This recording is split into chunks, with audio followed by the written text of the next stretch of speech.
नाज़रीन, आज की वीडियो में हम आपको एक ऐसे जवां मर्द खिलाड़ी की दास्तान सुनाएंगे जिसने दुनिया का डट कर मुकाबला किया और आज उसे नाकाबिले शिकस्त कहा जाता है। स्याह फाम खिलाड़ी जिन्होंने जनूबी अफ्रीका को वर्ल्ड टेस्ट चैंपियन बना दिया। जी हाँ, मैं बात कर रहा हूँ टेम्बा बवूमा की। आज की वीडियो टेम्बा बवूमा के नाम। केप टाउन से ताल्लुक रखने वाले 35 साला स्याह फाम बवूमा की क़यादत में जनूबी अफ्रीका ने ऑस्ट्रेलिया को शिकस्त देकर वर्ल्ड टेस्ट चैंपियनशिप का ताज अपने सर सजा लिया है। जनूबी अफ्रीका की इस तारीखी कामयाबी में एड्रियन मार्करम की चौथी इनिंग्स में 136 रन के अलावा कप्तान बवूमा के 66 रन ने भी जनूबी अफ्रीका की जीत में अहम किरदार अदा किया है। बतौर कप्तान ये फतह बवूमा के लिए और भी खास थी क्योंकि उनकी क़यादत में खेले गए 10 टेस्ट मैचों में ये जनूबी अफ्रीका की नवी फतह थी, जबकि एक मैच बेनतीजा साबित रहा। उनकी क़यादत में जनूबी अफ्रीका अब तक कोई भी टेस्ट मैच नहीं हारा है। यानी कहा जा सकता है कि टेस्ट की दुनिया में बवूमा राज कर रहे हैं।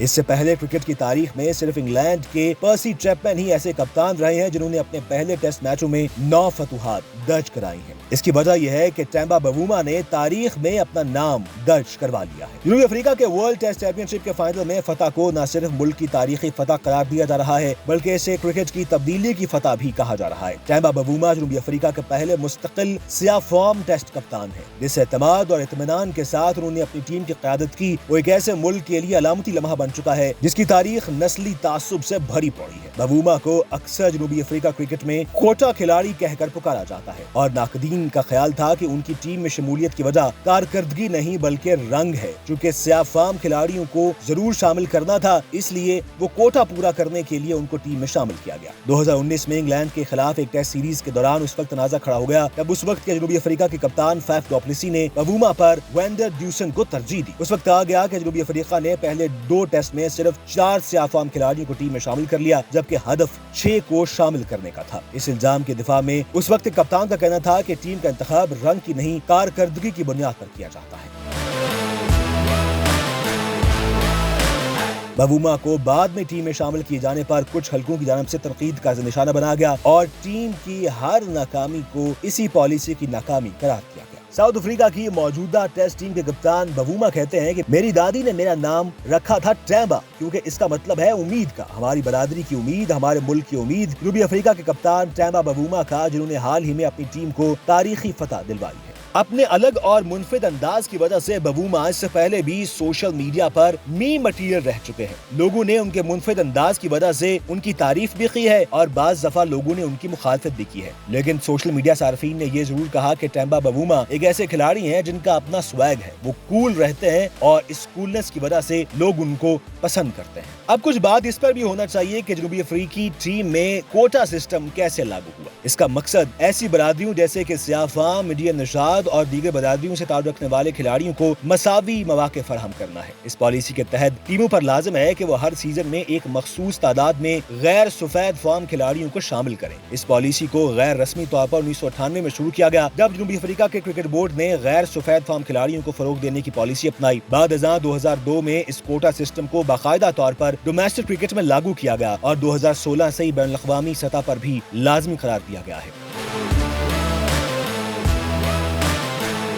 2003 में जनूबी अफ्रीका की टीम में स्याह फाम खिलाड़ियों का तनासब महज 14% था। 2016 में ये बढ़कर 47%, 2023 में 61 और 2025 की टेस्ट चैंपियन टीम में 63% स्याह फाम खिलाड़ी तक पहुंच गए। रबाडा हो या टेम्बा बवूमा, ये दोनों खिलाड़ी वो हैं जो कि जनूबी अफ्रीका टीम के स्टार्स हैं और स्याह फाम है। इस अरसे के दौरान टीम की कारकर्दगी की दर्जाबंदी में भी बेहतरी आई है। 2016 में टेस्ट रैंकिंग में जनूबी अफ्रीका की टीम छठे, 2023 में तीसरे और अब 2025 में आलमी टेस्ट चैंपियन है। यानी ये कहने में कोई दो राय नहीं होगी, कोई मुबालगा राय नहीं होगी कि स्याह फाम खिलाड़ियों ने जनूबी अफ्रीका की टीम की कारकर्दगी में बेहतरी लाई है। अब इस कोटा सिस्टम के दूसरे रुख की बात करते हैं। जहां इस कोटा सिस्टम के तहत स्याह फाम खिलाड़ियों को पजीराई मिली, वहीं कुछ खिलाड़ियों को जनूबी अफ्रीका की क्रिकेट को खैराबाद भी कहना पड़ा। इंग्लैंड के साबिक खिलाड़ी केवन پیٹرسن اپنی کتاب کراسنگ دی باؤنڈری میں لکھتے ہیں کہ انہیں اس لیے ڈراپ کیا گیا کیونکہ ٹیم سلیکشن کے لیے ایک غیر اعلانیہ نسلی کوٹا پالیسی موجود تھی. اسی وجہ سے وہ جنوبی افریقہ چھوڑ کر انگلینڈ منتقل ہو گئے, جہاں بعد میں انہوں نے انگلینڈ کی قومی ٹیم کی نمائندگی بھی کی. کیون پیٹرسن اور اینڈریو اسٹراؤس جیسے کئی سفید فام کھلاڑی جنوبی افریقہ چھوڑ کر انگلینڈ منتقل ہو گئے. ان دونوں کھلاڑیوں نے انگلینڈ کی جانب سے 100 سے زائد ٹیسٹ میچ کھیلے. کرکٹ ساؤتھ افریقہ کے کچھ سابق سربراہان, کوچز اور کھلاڑی اس بات کا اعتراف کرتے ہیں کہ بعض اوقات باصلاحیت سفید فام کھلاڑیوں کو صرف کوٹا کے اہداف کو پورا کرنے کی وجہ سے ٹیم سے باہر رکھنا پڑتا ہے.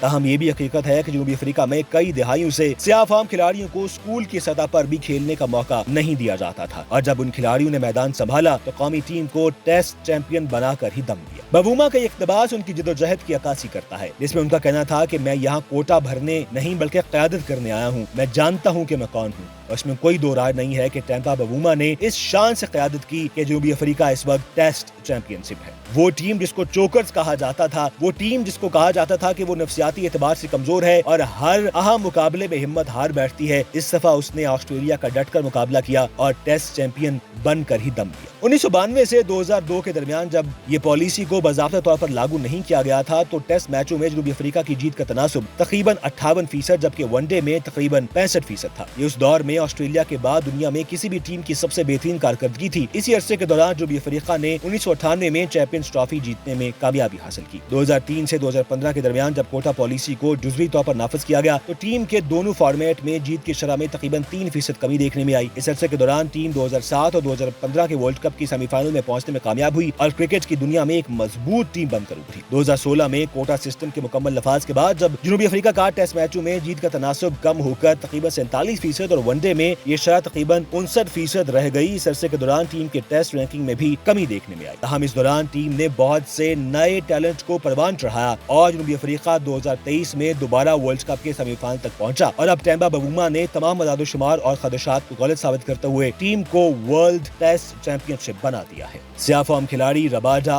ورنن فلنڈر, ہاشم آملہ اور کیشو مہاراج جیسے کھلاڑی اس وقت ٹیم کا حصہ بنے جب جنوبی افریقہ میں ٹرانسفارمیشن ٹارگٹس یعنی کوٹا پالیسی نافذ تھی, اور ان کھلاڑیوں نے اعداد و شمار سے ثابت کیا کہ وہ کوٹا کی بنیاد پر نہیں آئے بلکہ ٹیلنٹ کی بنیاد پر شامل کیا گیا ہے. اگر آپ چاہتے ہیں کہ اس طرح کی مزید انفارمیشن آپ تک پہنچی رہے تو آپ کو ہمارا چینل سبسکرائب کرنا ہوگا.